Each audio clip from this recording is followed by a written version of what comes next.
Kels sur King FM. Centre de formation à la survie terrestre. Les mouches n'entrent que dans les bouches ouvertes.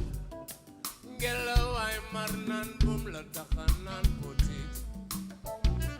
Si t'as la haine pour un seul homme, sache que t'as la haine pour toute la communauté de la classe.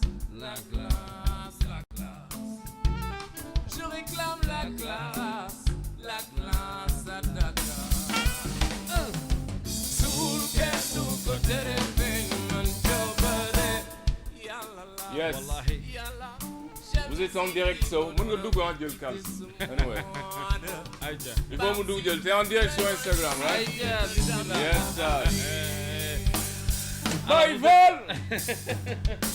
Hey, vous êtes sur la première radio digitale du Sénégal King FM bienvenue à toutes et à tous dellu soit nañu ci univers King ñoo leen ko diggoon depuis presque une semaine ci studio bu King FM recevoir aujourd'hui avec un très grand plaisir Carlou D un artiste qu'on ne présente plus ci scène musicale sénégalaise bi nga xam ne ñu ngi koy dund ak yéen booboog léegi Carlou D ak le groupe Futur Média une longue histoire boo xam ne bu ñu koy waxtaanee fii la ñuy fanaan raison pour laquelle ci univers King notre premier invité ci ce nouveau concept de Carlou D on va vous proposer tout à l'heure du live 100% avec Carlou mais également ak ay bagages ay surprises yoo xam ne dencal naa leen ko tey démb nag dama ko toppoon héritage làqatu ci ruqu seetaan ko ba mu pare ma dellu soit fii tey recevoir ko pour waxtaan ak moom ci non seulement on va parler de beaucoup de choses ci carrière du Carlou D waxtaan ci actualité bi ak les projets à venir il y a quelque chose qui se prépare loo xam ne for naa ko ci weewu bay dinañ ko waxtaanee ci kanam mais aussi li nga xam ne moom la ñu dëgmal te Carlou D ak weeru safar moom defe naa Sénégal yëpp xam nañ ko loolu dinañ ci waxtaan ci kanam en attendant damay bàyyi sama invité mu nuyoo on s'excuse ci léger retard bi nga xam ne am nañ ko parce que waroon nañu démarrer depuis 18h mais il est 18h34 Baye Fall salaamaaleykum. maaleykum salaam Kals maa ngi lay siyaar bu baax a baax di siyaar auditeurs et auditrices yi Baye Fall ak Yaay Fall ladies and gentlemen mesdames et messieurs ñu ngi leen di bëgg bu baax di kontaan lool ci teewaay bi fii nii. di am mbégte. et tam tu sais c'est toujours un plaisir donc ñu ngi suñu gàll quoi. jaajëf mbégte la ñu dalal Carlou D comme je viens de dire tout à l'heure c'est une longue histoire entre Carlou D ak le groupe Futur Média entre Carlou D ak le PCA bu groupe Futur Média mu Youssou Ndour carrière bi machallah di continuer boobu ak léegi njort bi rafet bi ñu ci amoon. l'histoire continue. Voilà l'histoire continue njort bi ñu ci amoon muy wéy di am mais la grande question qu'on se pose à chaque fois quand on parle de Carlou D et le public Carlou D ak histoire bi ma wax léegi mais Carlou D et le live ça continue mais ni muy continuer guitare bay yëglu foofu de sama soxna si daal my God guitare bay yëglu day yëglu ni ñëw na mais amul problème y a pas de souci ñoo ko invité y a pas de souci loolu du dara acca c'était pour dire également que Carlou D et le live également c'est une autre histoire à chaque fois bu ñu gisee Carlou man ça fait combien d'années gisatuma la en playback à chaque fois bu ñu gisee Carlou c'est avec sa guitare band bi derrière mais également orchestre bi di gën a am doole renforcé et puis d'autres musiciens la dernière fois on a vu Thiombay ñëw moom it apporter c'est quoi cette histoire entre yow ak live bi. Je pense que mooy histoire u bépp musicien. bépp artiste. Le live n'a rien à voir avec le playback. Playback c'est enfin c'est possible c'est toujours possible dama koy def ba léegi mais si yenn occasion yi nga xamante ni rarement lañ koy dund maintenant bi ñu gën a nekk di commencer musique cible bi public bi ñu doon dem ñoom comprendre ñu live les plus jeunes aiment entendre le playback c'est-à-dire le son li ñuy dégg tout ce qui est dedans ñoom koy bëgg a dégg exactement bëgguñ ci bàyyi benn note puis sooy progresser day compliqué si ñoom donc plus mu facile pour ñoom plus ñu mën ko dégg et puis ci la ñuy fecc ci la ñuy libéré wu def seen ay folie quoi quand on est vraiment jeune loolu la ñuy soxla mais plus ñuy dem ngay gën a xam musique di dugg ci secteur u live y a des choses yoo xam ne mënuloo ko tu peux pas te les permettre mënuloo dugg ci benn milieu bëgguma citer mais yenn milieu yi nga xam ne dañ fay yëngu nga fay jouer playback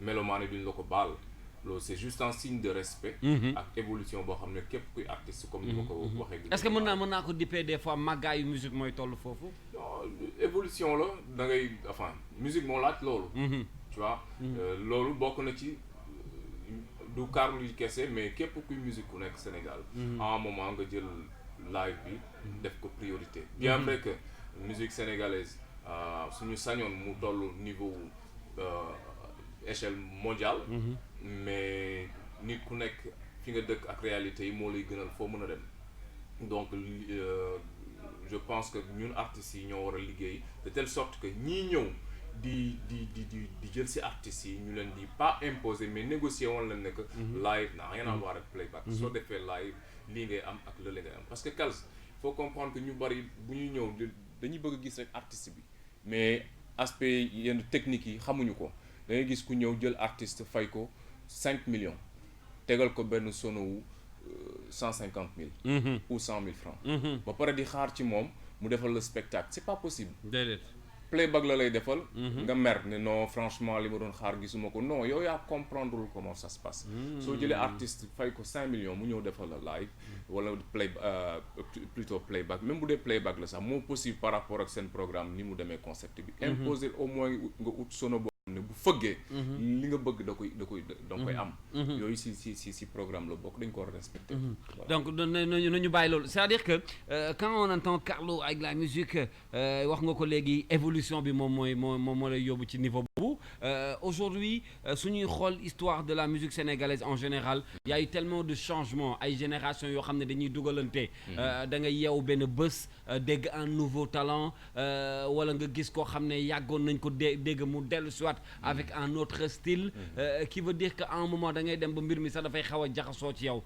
lu tax des fois ce stabilité là nga am ko ba tey tendance bi ñëw du tax nga changer style wala nga changer doxalin bon loolu constance boobu li koy def mooy c'est que dëgg ngay dund xam nga dëgg moom du soppeeku booy dund li nga xamante ni yow loo gëm la ba pare boole sa mën-mën def ko muy 5% dama ko doon wax et dama koy wax ak fierté dama am chance laa koy tuddee démarrer daje ku ñuy wax Wasis Diop mooy un grand mu ne ma conseil bi ma lay jox mooy nga jàpp ko ñaari grand je dirais même Wasis daf ne ma artiste 95% liggéey la talent ak yooyu yëpp 5% la loolu dafa fees sama bopp depuis dafa ma tiital tu vois depuis lors du ñu bàyyi tout le temps ñu ngi liggéey ça reste jël dans la loolu tête dugal ko c'est dans la tête quoi tu vois Mhm. donc loolu mooy tax ngay persévérer di you know et puis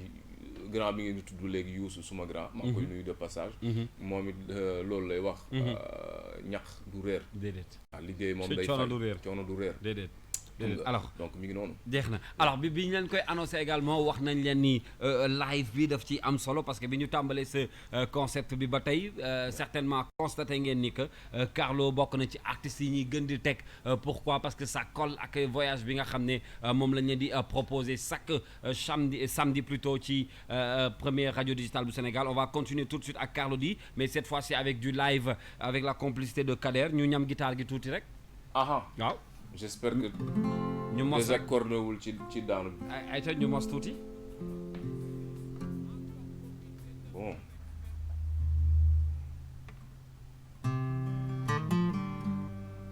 waaw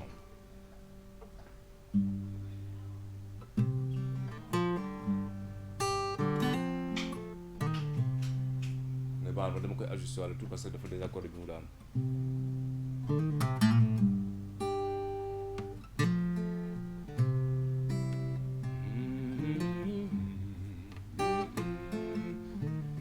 Yeah. Yeah.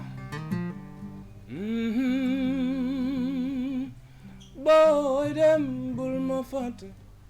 Boy dem bul ma fàtte.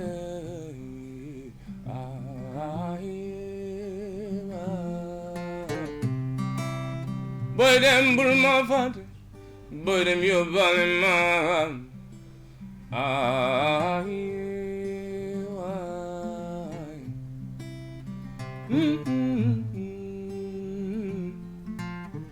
nangu kenn ñëw di ñu boole booy dem seytaane dafa bari doole booy dem téléphone bi deetuma booy dem taxaw janoog yow rek ma mën a bégal booy dem suma toogee gisuma la booy dem dafay mel ni dama yar yéer booy dem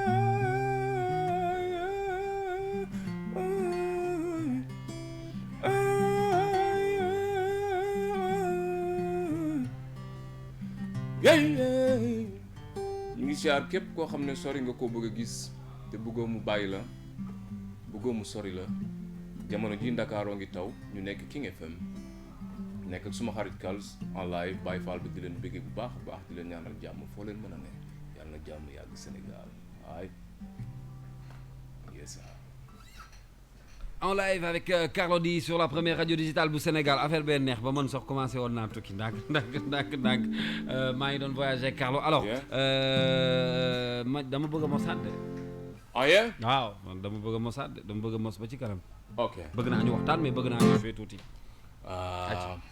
suma guitare bi dafa daanoo en fait donc mais ni muy daanoo baax na de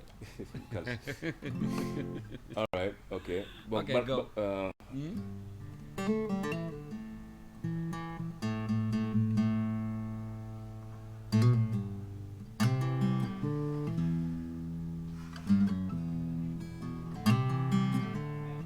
comme dafay taw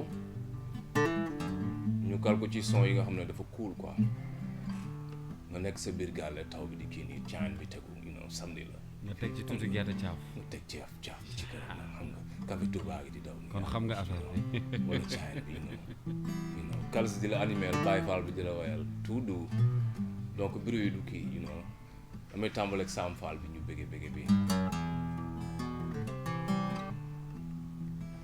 may sa bige Kumba Fall da bay maam si Nabu Njaay lamp ngëneel bi Bamba Taal dëral nga diine Fall yaay Kamal jaaraama maam Cheikh Ibrahima Fall lamp maa ngi siyaar suma public bi may siyaar en live Instagram One Love waa Cœur du Lion en live One Love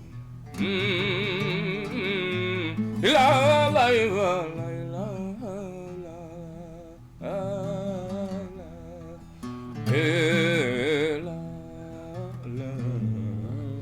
ay borom baax la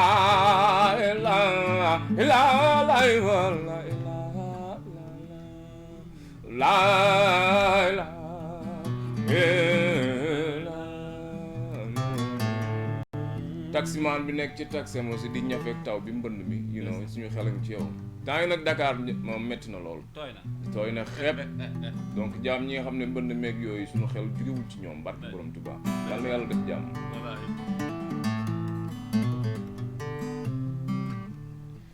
gis nga budul woon ak Seera Faal Bamba dem ba nu fekki coono billaahi wallaahi Kals ñun lii mooy suñu jàmm lii mooy suñu richesse ay pétrole yi léegi la feeñ rek ay gaz wallaahi te gis nga ni mu tàmbalee lii moo taxoon mag ñi bëgg ñu woon mu teel a feeñ ndeysaan waaw xam nga ñun lii mooy suñu jàmm teranga coono lañ doon daw waaw coono lañ doon daw wallaahi waaw waaye nag yàlla nañ fi ne rek gën ñoo jàpp ndeysaan amiin bu dul woon ak Cheikh Ibra Fall Bamba dem ba nu fekki coonooy Fall booy wax waxalal yàlla daa bay maam say na bu njaay yow fu la góor dee te da bay Fall waaw fii ku fi njëkk a gën bëgg gëm ak jëf jël ñax jariñoo ko koy Seera Faal Baay Faal bi la bul jaawale ay kay lantinoor Mr Deep Think Carlou D ngay dégg nii fat mi sulu wax Mala Mustafa laay di doon Cheikh Bamba fat mi sulu lam yëri doon lay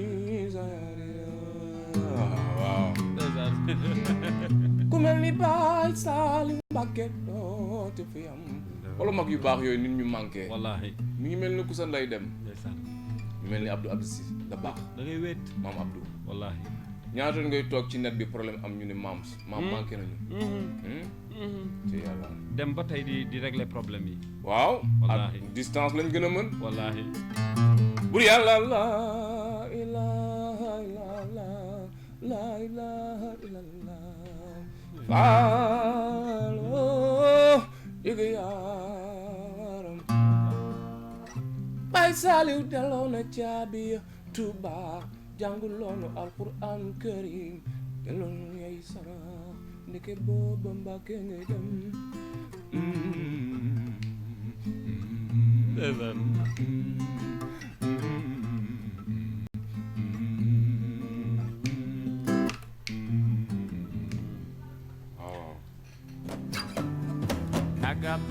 waaw bandi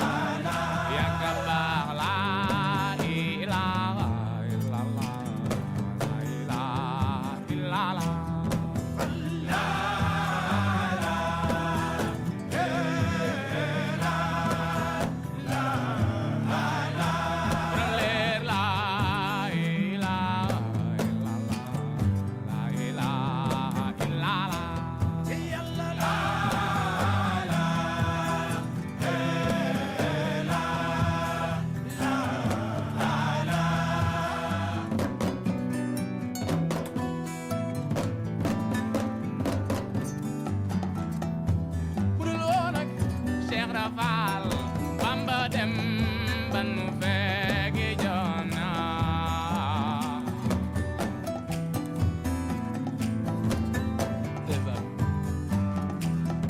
jàppay maam sey na ko jaayow la góor dee di dabe jëy waa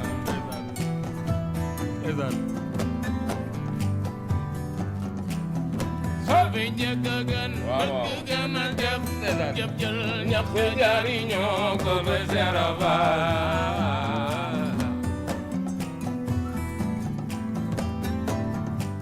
xam nga lii nag dama ko tàmm di ko yeewee sama auditeurs yi le matin ci suba si 9-11 bu ñu yeewoo rek pour tàngal seen yaram yi dama leen di jox Sam Fall gi Baye Fall yi yëngu ñu doogoo yeggali journée bi alors raison pour laquelle ma dégtalaat leen ko tout à l'heure moom ngeen doon am en live avec Carlou D alors Carlou en termes de spectacle également li ngay génn Sénégal bëri na récemment gis nañ la aux États-Unis nga dem représenter waat le Sénégal mais la plupart également dañuy gis ni boo génnee Sénégal li ëpp solo ci li ngay def ci biti c'est beaucoup plus ay collaboration mais aussi reconnaître les Sénégalais qui sont à l'extérieur la dernière fois maa ngi gis benn image bu daw yaram ak Numukunda Sissoko nga ànd ak moom aux États-Unis ça me rappelle PBS Radical alors qu'est-ce qui fait aujourd'hui génn yi ngay génn da nga koy def au-delà de Carlou D mais da nga koy def pour le Sénégal waaw loolu moom mbégte la déjà bi ñuy tàmbali li ñu bëggoon mooy déjà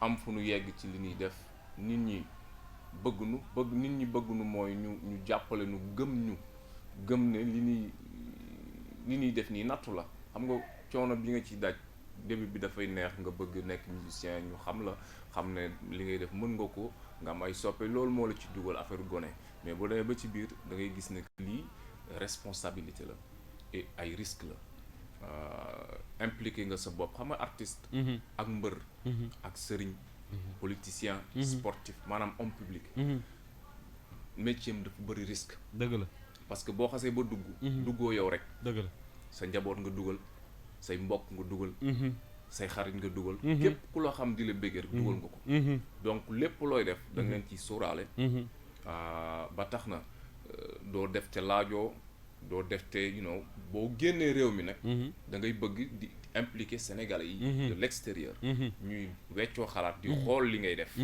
di la ci apporter parce que léeg-léeg nga génn ne damay jouer tel morceau quelqu'un comme Numukunda ne la booy man su ma sañoon nga di jouer morceau bee et soo ko laajee mu wax la lu tax et du moom rek ngay xam j'ai des grands yoo xamante ni du ñu ay musiciens. mais expérience la ñu am. ku si mel ni grand Banda. il est à Paris.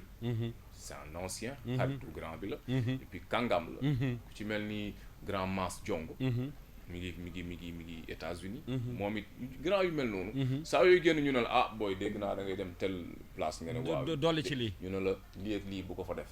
parce que en 80 nangam. ndeysaan kii demoon na fa def fa lee. donc moytu loolu. dëgg la est-ce que comprendre donc artiste dafay soxla expérience la ñuy dem ak la ñuy partage te loolu lañ ci am ñoom. dëgg la donc loolu moo tax suñuy dem dañuy impliquer Sénégalais yi. pour répondre à ta question. c'est important alors beneen également boo xam ne lu ma yitteel ci carrière lu Carlou D mooy le fait de fidéliser ton public.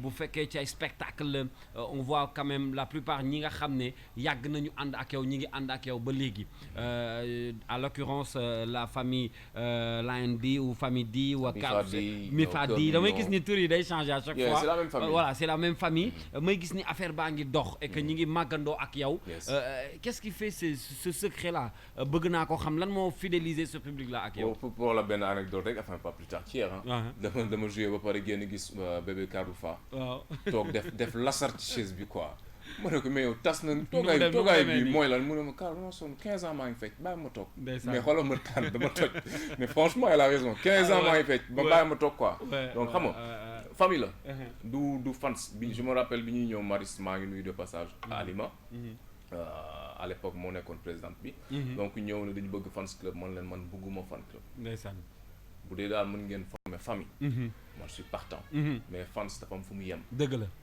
mais famille bu neexee dañ koy bokk bu naqaree dañ koy bokk lu am dañ koy bokk donc man je préfère famille avoir une famille que voilà. fan club léegi mi faa di bi juddu ndeysaan donc ñuy màgg tey ba dippee suñu bopp cœur du lion parce que booy màgg da ngay soxla di kañ sa bopp di xool fi nga toll di wax ne que def naa li maintenant fii laa toll xam nga fan mi faa di bu yeggee ci xol yi romb na famille c'est plus fort encore donc loolu mooy waral changement yi ak yenn yokk suñu bopp yokkute bi alors dama bëgg ñu ñamaat guitare gi tuuti parce que tey aussi dama favoriser un peu le live am naa aussi ci page Facebook bu King FM ñoo xam ne dañu commandé seen son parce que c'était prévu que ñu jouer yenn track yoo xam ne public bi ñoo koy demandé mais am na yoo xam ne tamit King FM ñoo ko demandeel seen bopp donc ci kanam tuuti dinaa ñëw ci liste boobu mais dama lay bàyyi nga doxal may fàttaliwaat ni mën ngeen di wéy ak ñun ci suñu page Facebook bu King FM mais également ci www.kingfm.sn ni ngeen ñuy dégloo noonu ngeen ñuy seetaanee en live avec Carlou D qui est notre invité ce soir ci King Univers également qui est d'ailleurs suñu premier invité ci King Univers King désormais dinañuy faral am ay invités yoo xam ne comme Carlou D ils viendront jouer en live ci biir studio bi ñu dégluwaat beneen titre boo xam ne moom la ñu Carlou di proposé ci première radio digitale bu Sénégal. waaw morceau bi mi ngi tudd fi ma jaar maa ngi koy may sama bopp di ci wax ak sama bopp parce que des fois day baax li ngay wax nga koy jëfee ci wax nag weesuwul def loo fi lu kenn defagul bul yëg sa bopp donc Carlou yow laay waxal na nga teylu technicien changé nga sama dégg-dégg bi de fi mu ne nii yow rek laa gis déggatuma la amatuma guitare gi amatuma voix bi ci casque bi s'il vous plaît thank you yes yeah I feel bad defuloo fi lu kenn defagul bul gaatu waaye waxuloo fi lu kenn waxagul bul naagu waaye grand wàññi nga sama doole de lum ci doone waaye loolu taxul ñu daw waaye waa kii nu mu tudd yow wax ma turam rek moo wejje ko ci dëkk yi pourtant Daouda lu neex la def fii lu mu def fii Daouda ci yéen la neexul ci man de ak a neex fii lum ci doone waaye na ma ci may ma ci ñam waay ñamal ma ci saabu du fot boppam kon teylu guitare gi rek a des lenn la mënta gandang teylu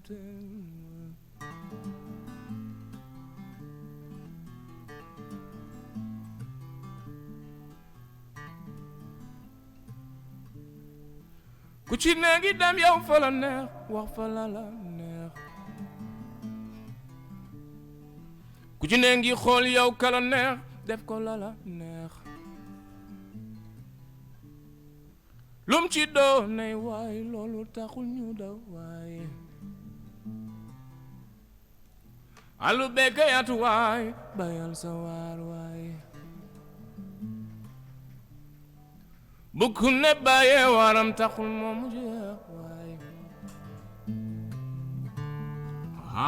bayal sa waar waay Kalsi yow tamit Kalsi del teel a laal waay mi ngi baax saabu du fat boppam kon teelu benn la manta kandang teelu benn sab ci cin surul kenn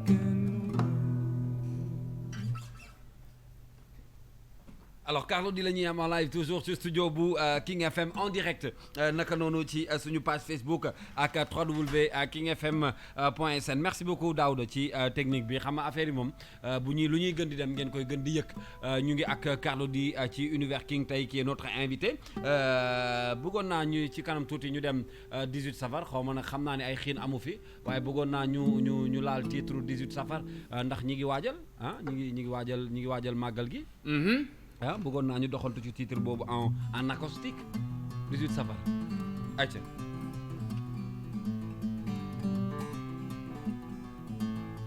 juddu na fi amul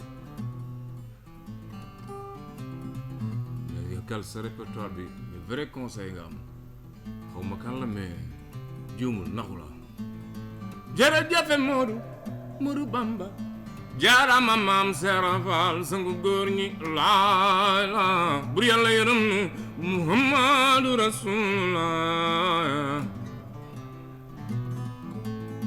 juddu na fi am màgg am lépp ni juddu na fi am lépp màgg lépp dem bàyyi ko yàllaay karim yàlla buur bi kenn la Allah àdduna tey ji la na waaye leer gan doon xaarit na borom mbaax nooree ni borom leer may nu mbaax Mbàkke balla sol nu leer yow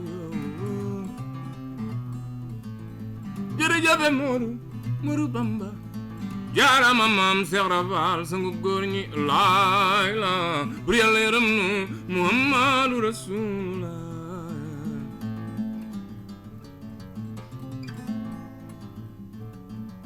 Mbàkke daaru xufoor sang bee Fall yaay borom ibnu Modou Rokhaya Fall maam Saliou Fall yaaram nga sikar baay Fall sikar bo dee baay Fall sang bee Fall yaay borom ibnu Modou Rokhaya Fall maam Saliou Fall yaaram nga sikar baay Fall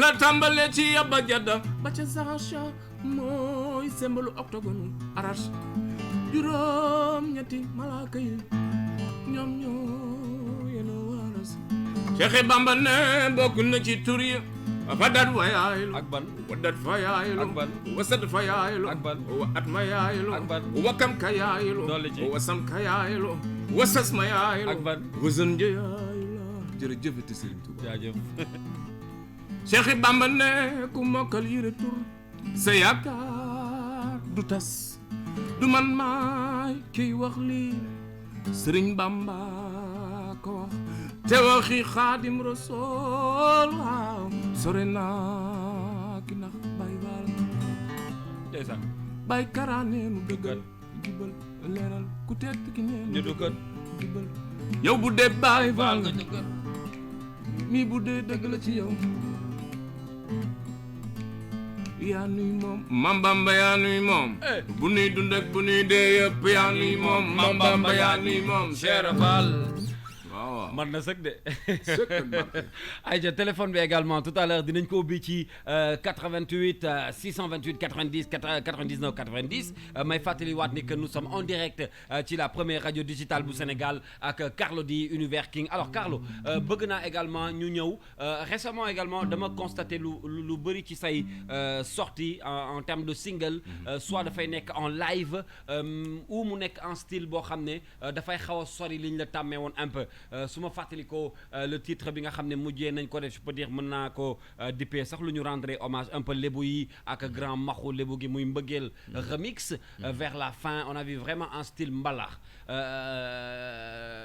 également ëpp na y a eu beneen leneen luñ ci sentiraat lu différent un peu ak li nga doon def et puis depuis lors c'est pas un album mais c'est des séries yoo xam ne ay single yuy génn la alors qu'est-ce qui se passe est-ce que dafa am looy waajal derrière je vais comprendre exactement je veux dire récemment sa sortie yi mujjee génn yëpp ay single la du ay extrait yoo xam ne ci album la bokk d'accord mais bi muy ñëw dafa am ay changements yu ñu ci nemmeeku c'est-à-dire que soit bu rythme bi changé wul style bi xaw na changé vers la fin est-ce que ça signifie que y a un album qui se prépare wala un projet buy nuroo ak loolu bu ñuy waajal bon bi may commencer dama doon wax tout le temps je ne suis pas du genre à faire toujours la même chose man loolu parce que lépp lu may def man maa koy feel parce que su ma ko feelul pour man ki may déglu mënu ko feel et loolu moo waral tout le temps muy am ay surprise ay changements ci samay produits maintenant évolution bi que ñu jógee encore ci je vois que tu insistes sur jóge ci playback bi ñëw ci live bi loolu pour man nit booy ànd ak moom da ngeen di war di waxante dëgg et su may liggéey di def musique public bi ma topp gëm li may def di ko dund war na tout le temps may xool li baax ci li ma yaakaar ne moo gën ci li may def ma leen koy proposer mais tout le temps soo resté parce que consommer ci dëkk yu mel ni Afrique nga xamante ni musicalement amuñu yenn exigence yi ci musicalement parlant amuñu yenn exigence yi dafa dangereux ci lassewu nekk quelque part bañ a évoluer ce qui fait que tout le temps ki nga xamante ni moom mooy l'intéressé ki nga xamante ni mooy njiit bi moo nekk ci kanam moo war di pas imposer mais proposer le public qui suit derrière donc public bi moo war a suivre public bi moo war a suivre l'artiste su artiste bi di suivre public bi est-ce que des fois on n'a pas ce problème avec les artistes au Sénégal mais enfin parce qu'il y a des artistes qui suivent quand même le public ak tendance bi loolu danger la pour artiste bu mën a doon parce que public li ko neex la xam xamul lu mu xamul. di koy bégal lay wër. non bëggul lu mu xamul. moom na neex quoi mais tout le temps boo koy jox lu ko neex. wax ko lu mu xamul loo xam ne bu ko xamee dina ko gënal lu mu mus a xam. on peut pas avoir besoin de ce que l'on ignore. Tu vois ce que je veux dire su fekkee artiste bi nag. amul faculté boobu. là y a problème. parce que da ngeen di rester stagné à un niveau. et day indi ay complications. day indi ay complications qui veut dire également que un artiste doit suivre forcément. mais c'est ça un artiste bu fekkee artiste bi amul benn plus c'est que y a un problème. y a un problème. ça c'est un autre niveau soit maturité wala évolution bi nga xam ne yaa ngi koy tudd boobu ak léegi téléphone bi Kader bu fekkee baax na parce que xam naa ne MIFA bi ñu ngi may song non seulement ci sama téléphone mais woote leen ci téléphone 88 mais ñu ngi may bëgg a gaañ ci 88 628 99 90 jox ma benn pour recevoir un appel pour Carlou D. Salaamaaleykum allo allo oui salaamaaleykum maaleykum salaam allô allô allô oui salaamaaleykum maaleykum salaam ça va bien bien merci et vous bien merci man la Ma Keita Ma Keita maa na nga def naka mu yow nu mu demee ça va bien mais man ak Kels kontaan nañu mais trop quelle surprise non dama ne il fallait que ma téléphoné mais est-ce que Carlou xam nga benn affaire oui man ci fan yu njëkk yu Ma Keita yi laa bokk moom ñoo jiitoo non mais je te jure non moom jiitoo Ah, maa waxal ak moom waay man maa taxaw ci kanam nii aye non grave c'est suma problème Carlou moo ma yar loolu la xamul quoi ate bi leer na kon vraiment waaw Alors, vraiment on a grandi ensemble bi may am ay 7 ans 8 ans yooyu daal lañ xamante Ndeysaan. yàlla def na macha allah ouais c'est vrai elle a raison Ah. ma Keita bi muy am 7-8 ans la xala ñu ñoo bokkoon koñ ndeysaan donc elle était tout le temps mais xale yi dañu màgg ak Carlou ah mooy Si. famille bi may wax da Mooy ngay gis famille ay bi xale la. yoo xam ne ndeysaan musique gu Carlou di moo leen bercé ba ba ni ñu toll ba nii. ni ñu toll nii munul leneen munul dugg seen nopp déedéet donc et puis lu ñuy sant yàlla ci loolu dafa jiitu seen xol te dimbali ñu si ñuy def si seen nopp yi lu leen di jëriñ surtout waaw loolu moom saa yu ma julle dama koy ñaan suñu borom souvent damay faral di wax ay des artistes yi nga xam ne ñoom ñoo nekk ci dëkk que ce soit la nouvelle génération wala ñenn ñi nga xam ne bëgg nañoo def musique damay jël exemple souvent ci yow ak ñeneen ñoo xam ne ñi ngi fi comme Cheikh Ndigal Lo le grand Youssou Ndour damay bëgg souvent di ko partager ak samay invité di nga gis des fois des artistes yoo xam ne macha allah dañuy am expérience voyager un peu partout participer peut-être ci ay projets yu gën a mag ci réew mi ak ci àddina bi jouer ci ay scènes yu gën a mag mais dafa am benn dal bu ñuy àndal boo xam ne nii yow souvent daf lay jaaxal du ma ko woowee sax modestie mais dal laa koy woowee damay jël téléphone bi le temps ñu dellu si ci li ma bëgg a waxtaan ak yow allo oui allô oui salaamaaleykum oui Mokhtar comment vas-tu comment tu vas ça va je vais très bien yow réel woon nga ma toppee ba fii mais hier j'ai adoré le truc de hier avec Pape Diouf. Avec Pape Diouf, merci beaucoup Mokhtar. Ah, c'était super. Merci beaucoup Mokhtar. Mais passe-moi le grand Carlo. Mes respects man. Allô. Comment tu vas, on dit quoi? Bien, cool, on est cool. Mettons, peut-être tu te rappelles un jour on s'est rencontrés au Sea Plaza. C'est vrai? Yeah, c'est Mokhtar, ton ami. Mokhtar, mes respects. Oui, Mokhtar. Groupe Futurs Médias. Mes respects. Mais comment tu vas? Mais vraiment, pour pas te mentir, j'ai jamais assisté à une de tes soirées. C'est vrai. Et une fois avec à Khersibourg avec Viviane Ambou. Je comprends. J'ai adoré vraiment. Merci beaucoup. Merci Mokhtar. C'est gentil. Je te souhaite beaucoup de belles choses dans ta carrière. Beaucoup. Belles choses. Et bégué à calme. Merci beaucoup Mokhtar, on est content. Jaajëf. Voilà. Merci. Waa jeex na non maa ngi Ndakaaru. Allô? Waaw. non maa ngi fii maa ngi Ndakaaru Ndiaye. Ok man xam naa si kanam maa ngi ci Pape Diouf maa ngi dem Pape Diouf Thiès si kanam. jeex na ñëpp a ngi Thiès tey ce soir avec Pape Diouf. Merci ça fait plaisir merci Mokhtar bu Club Vidi moom aussi c'est un fidèle bu groupe Futurs Médias. Continuer def leen ni moom mën ngeen woote ci 88 628 99 90. Une façon de participer ci waxtaan bi nga xam ne ñu ngi koy bokk ak Carlo Di. Alors Carlo je disais tout à l'heure c'est un exemple boo xam ne peut-être la nouvelle génération war nañ di ko jël ci ñenn ñi cité naa Cheikh Ndigal Lo Youssou Ndour ainsi que yow dal bi ak modestie bi nga xam ne souvent moom ngeen di àndal est-ce que dafa am lu koy def ci évolution wu artiste bi wala c'est juste un moment mooy li may wax rek sànq wax naa ko sooy commencer da ngay commencer parce que loo yëg loo war a def la nga tàmbali ko mu neex la lool am ñu ko bëgg partager ko ak yow et puis di la si jàppale maintenant su dee ba niveau da ngay sentir ne que lii responsabilité la bu mag boo xam ne day impliquer non seulement yow mais sa entourage yëpp donc du coup nekkatul ay rigolade quoi du fo dootul nekk fo t'es obligé de te concentrer et puis xam ne que t'as plus droit à l'erreur tu vois donc loolu moo tax ngay gis yenn musiciens yi di dal xam ne que lu nit ñi apprécier lu ñu mën a def ñoom xam nañu bu baax ne que affaire yi du yomb man je dis souvent damay wax ni peut-être benn mbóot la bu ñu téye boo xam ne ñenn ñi téye wuñ ko peut-être c'est ça non c'est juste que c'est un secret que boo xam ne ñoom ñoo koy partager seen biir parce que des fois ça t'étonne au fait bu daf lay xaw a sax jaaxal nga tiim artiste bi ak le niveau bi muy am mais il est là modeste calme cool reste dans son coin et vraiment d'habitude bu ñu gisee lu mel noonu on apprécie contrairement ak ñeneen ñi nga xam ne peut-être expérience bi demeegul noonu et la plupart loolu sax lim la yàqal moo ëpp lim la mën a may yar geeg dal bi yàlla du juum Kals bu jëlee yenn nit yi def ci ñoom yenn yi nga gis ñu mel nu kenn melul rek loolu la war a demee am na lu tax ayca téléphone bi ci 88 628 14 628 99 90 ñu jël keneen en ligne allo Kader jox ma Instagram live one love big up guys waaw ñu ngi live ci Instagram bi allo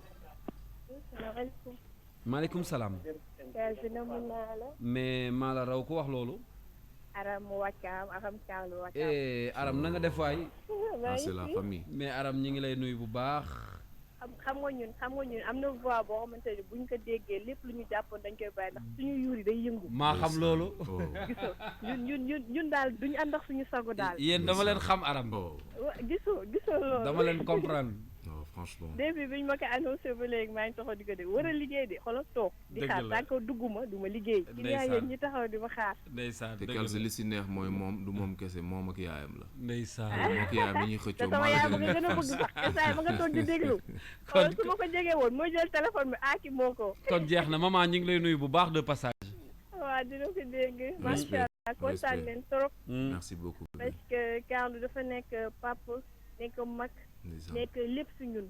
respect. waaw parce que nit ki boo koy topp da ngay xool intérêt boo xam te ne lay jëmal ci yoon bu baax ak ci kanam. ñun sañu ñoo def lu bon ndax moom. dëgg la.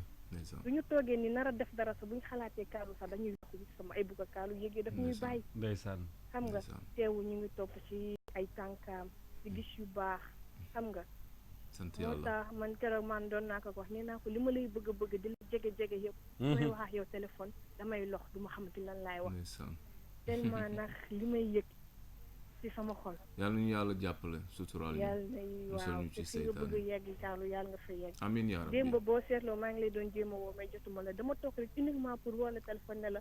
Carlou lépp looy ragal yàlla boo ko gis. ndeysaan amiin yaa rabbi. lépp barki yonanti bi billahi woote naa Amiin. ba son jot ba amiin avocat. amiin boobu maa ngi doon uniquement préparé pour soirée wax bi. la lépp looy ragal yàlla boo ko gis. amiin yaa rabbi. suñu ànd bi ñu ànd ñii ñun ñëpp Cœur du Lion mi faa di fépp. yàlla na ko yàlla gën a saxal. amiin yaa rabbi. Carlou amiin foo jaaxlee yàlla nga tunne siin amiin yaa rabbi. duñu la masa bàyyi incha allah. incha allahu man rabbi. xaw ma amiin kan yàlla de jàppale. du papa du yaay du jëkkër du doom du len mënta ne. duy tee ma bàyyi la yow. mënul nekk bokkul si suñu xalaat programme. moo ko xalaat moo ko. yàlla na jàmm yàgg. amiin Carlou kontaan naa trop kontaan naa trop, bébé, trop, kontaan macha naa. allah. C'est maa ngi gentil. nuyu Cœur du Lion maa ngi nuyu ñëpp di fon ñëpp. yes man aussi spécialement à personne. Alima sama all xarit. right jaajëf. jërëjëf merci Voilà. beaucoup Aram kontaan nañ bu baax a baax. et puis di mbégte Bye. di am mbégte bu baax di dégg témoignage yu mel nii ça fait Yeah, plaisir. franchement. non seulement c'est des jeunes très jeunes. yoo xam ne ñoo nekk ginnaaw Carlou di parce que Carlou bi ñuy waxal tamit génération yi sorante wuñu lool. mais y a une complicité ak un respect bu énorme bu am sa ndeysaan. diggante ak sa public ba man des fois daf may jaaxal. ça fait plaisir. ça fait plaisir ah ça me fait plaisir te li mu wax nii sànq li ma si gën a neex ci moom kaam mooy moom ak meeram la. Ndeysaan. pas plus tard qu'hier bi ñuy joué démb am na benn dame bu fa ñëw. et normalement ci 50 yi daal bu ko génnee mi ngi ci 60 yi. ndeysaan. ñëw mais mu ne dafa mer quoi. fekk ci soirée bi yëpp nag. fekk ci soirée bi ñëw mu Ba pare ne mer. man damay mer parce que ah ma fille elle me fait Carlou c'est pas ta génération. tu dois pas ma ne ko mais pourquoi elle me dit ça ah pourquoi pas ma ne ko da ko cee bëgg a génne. da la ci bëgg a génne c'est tout mais yaa ngi ci biir. Yeah. non donc loolu. mbégte kese la et xam na li ñuy def c'est consommable ci âge boo nit mën a toll. war na ko mën a consommer. est-ce c'est de la est-ce que bu ñuy musique. def conception musique d'habitude en tant qu'artiste dafay laaj ngay sóoraale âge yëpp. oh yes yeah. chaque mot booy bind. xam nga ban âge moo koy recevoir. ak naka la koy recevoir. ça t'arrive. am ba tout le temps. yeah. musuma bind texte. te xaw ma ñu koy déglu. mënul nekk. il faut nga am loo yëg loo war a wax. wala lu ko waral. nga xam ñi cible bi. donc moo booy bind. da ngay xam ni ko cible bi di recevoir. loolu bindkat yi war nañ mën a comprendre li may wax. ah ñu ci mel ni docteur Massamba. moom war na xam li may wax donc moo boo bind bu artiste bi di bind. moo xam écrivain bi ku mu mën a doon. xam na cible bi koy déglu ba ni muy bindee moo bi. day xam da koy doser wala day xam da koy filtrer moo xam da koy génne paf tu vois mi ngi noonu ak naka la ñuy recevoir émotions yi. c'est très important. c'est important alors téléphone bi mi ngi woy ba tey dafa am lu ma bëgg ñu déglu ko. Yeah. et puis ñu jéem a dellu soit. All right.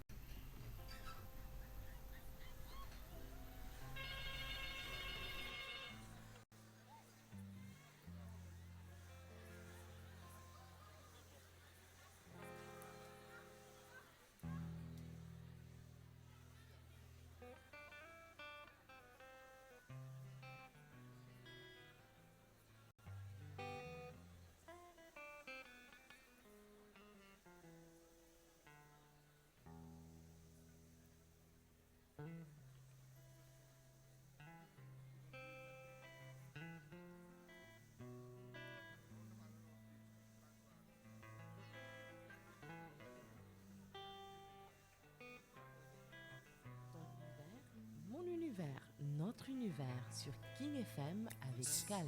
Qui vivra verra, qui vivra verra, qui vivra verra. Oh, oh, oh. Qui vivra verra que tout va pire. pour tout le mal commis. Qui vivra verra, qui vivra verra, qui vivra verra, verra. Qui vivra verra que tout va paiera pour tout le mal commis.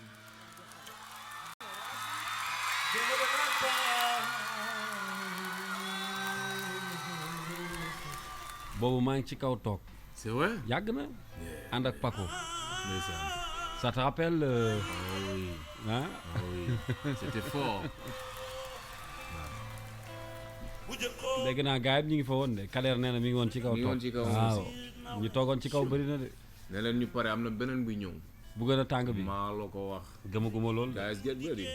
on écoute Digim, digim, digim, digim.